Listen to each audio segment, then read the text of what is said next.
NWSL is back. When we last saw them, the league was at a midway point of the season, 13 weeks into the year, and they said, we got to take a break here because, as I mentioned, there was a deep summer of soccer, a lot of international tournaments, and that meant a lot of NWSL players participating and being active on international duty as well. So when they dropped the schedule, they said there's going to be a midway break here. And it wasn't just any old break. We're talking about 4 weeks that they've been out of action, but they're back for week 14. And we are so thrilled about it because we've got a couple of matches coming up across Paramount Plus and on CBS. So make sure you can tap in. Let's start with Friday's game with Seattle Reign versus Angel City at 10:30 p.m. Eastern. We love an NWSL After Dark match on Paramount Plus. Let's hop right into it. Two teams in different phases of their season. Gotta say, if you're Seattle, probably feeling pretty good about what's been going on in this summer window for you with some additions. And then if you're Angel City, tough cookies here because they are returning without a win in their last 5 games for this match. So they've got some work ahead of them because that's one of the things that sticks out whenever we talk about a second half of NWSL. That playoff push for some teams is already going to get locked in. For you, Jordan, with some of these moves that Seattle has made so far, like what are you looking for from potentially Seattle's new look offense against Angel City's defense? Some big fish goals. I think that's number one. Yes. This has been the transfer of this window right now. And it might be the transfer of the year because Seattle has been really good defensively. Laura Harvey has not been shy about saying she is not happy with how many goals they gave up last year. And it has been a different Seattle team, back to principles, back to not giving up goals, but they've also played in a different formation. And I think with Mia Fischel now on this Reign squad, this is what I'm most excited about, you guys, because they can show some different looks. They can play in a 4-3-3 more. They've got Sofia Huerta back on the sideline. How does she and Maddie Curry get in the game at the same time? I think that's a question as well. But I wouldn't be surprised if we see them play in different formations. If we see Lynn Williams play potentially sometimes underneath Mia Fischel, maybe in a little bit more of a 3-4-2-1 with a couple attacking players that can get into the space and behind when Fischel holds the ball up. That's going to be exciting to me. And I think Seattle needs this, McCall. They need to be a little bit more on the front foot because as well as they're doing right now, it is boring in the attack. It is not as fun as it should be. Well, they started slow this season, which is not Laura Harvey's style at all. I'm sure she was uncomfortable the whole time, kind of panicking and just doing work behind the scenes. Who do we need to go after? Who should we add to our roster? And they're already bringing players back in to figure that out. And they're on the climb right now. They're on the way up and Angel City is on the way down for me, or at least Angel City's stuck.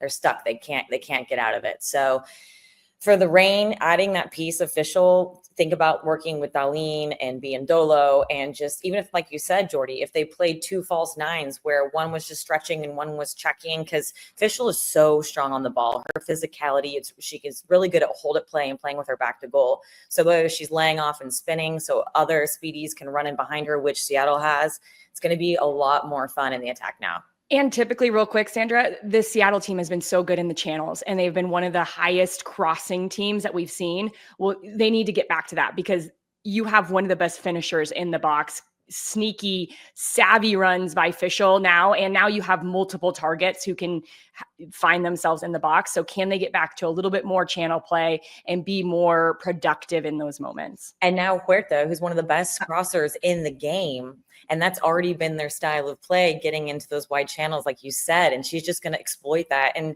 they're going to pin teams in because Huerta does get high. When you have outside backs that are willing to get forward, they're pinning in the other team. So it's so hard for them to get out. I love that you both mentioned that you, Jordan, to the channels and then you specifically, McCall, with Huerta, because I'm high on Fischel. I think this is a player who's going to do incredible things in her career. But there's something about getting a player back for the Reign in Huerta where that's going to maybe be that I don't want to call it an X factory type of thing, but in the second half of a season, a player who you're getting back from loan, who is already familiar with the coach, the sideline, the tactics, the expectations really of the Reign and what they want to put together, I think could be so beneficial for them in this push, because they're sitting in 6th right now, but there's so much still of the season in front of them where they can maybe kind of bully and elbow their way into like a higher position.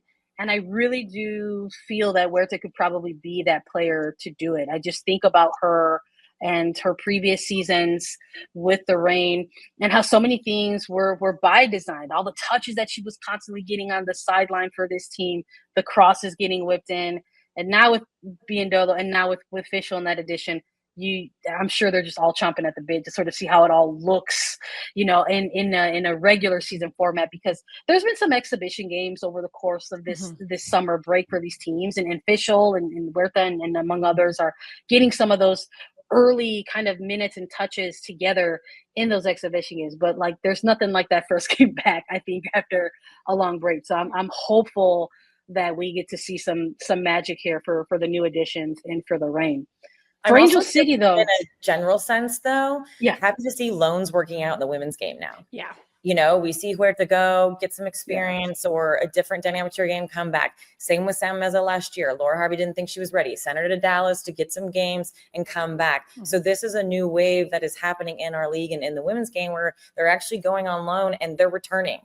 And that's so neat too, especially since players are getting a little bit more longer term contracts now because of the increased free agency. So, they're still, you own them, but they can go get more experience or something else under their belt that they bring back to your team, which only makes you better. To your point, like with new additions, whether they're coming in, whether it's loan or players that are just getting acquired on transfers or just signing contracts, teams like for Angel City, I'm curious for Sveindís Jónsdóttir. This is a player that they announced, just before the Euros. Like, how is this? We're talking about where players are going to and how they're going to look or fit in for Seattle. Who comes on or who comes in or does Jónsdóttir get a start or get a feature in this first game? Oh, you're crossing your fingers, Jordan. You hope so. Can you imagine Jónsdóttir on one side and Thompson on the other? No, good luck to the teams that are having to defend Angel City, who have already been such a strong attacking minded team on the front foot, really aggressive in the way that they play. Yeah, I hope Jónsdóttir starts, but I also hope they can get their German center back acclimated as quickly as possible, because this is the issue with Angel City. Alex Strauss came into a team who won. How many games did they win? Like 4-3 or 3-2. Like there were goals in Angel City's games in the first half of the season. This second half of the season, we need to see it like Kansas City last year, where Kansas City gave up a lot of goals in the first half. Second half, they became more structured defensively. And this is a German coach. I think it's going to be more structured defensively. For me, I think that those are the big signings for them, but this Angel City team is not very far away. They're 3 points out of playoffs. They have lost some games, but I think if they get structured defensively, they don't get so stretched in moments because they are so front-footed. It's like, McCall, the dominoes have to fall when you're pressing, and it's like one domino doesn't fall and then it breaks the whole system. Have they worked on that in this moment? And I think that they're going to score goals. They have one of the hottest goal scorers in the league right now in Tiernan, the rookie, and now two really good options on the wing. Because remember, Claire Emsley is now out with maternity leave. That was the news we heard, I believe, yesterday. So this is like an Angel City team I know is going to score goals, but what are they going to do defensively? And with Seattle, like that's what's going to be the question in this game for me. I'm also anxious to see how Jónsdóttir does translate into the NWSL, because in 19 matches in the Bundesliga, she only scored 2 goals. And it's only tougher in the NWSL to score goals and to break down these top defenders in the world. So yes, she'll provide that spark and that pace and that flank work, but they need that clinical sophistication up top as well. You know, they still have a lot of youth in their front line that are possibly going to miss chances. And so they need someone who's a little bit more refined and clinical. Mm-hmm.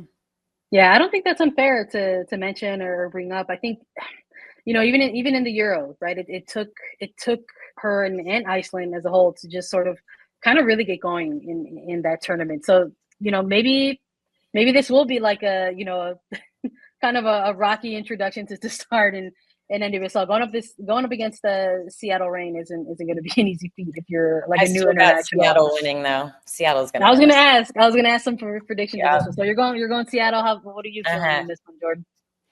I'm going to go Angel City. Okay. Nice. I'm going to go Angel City.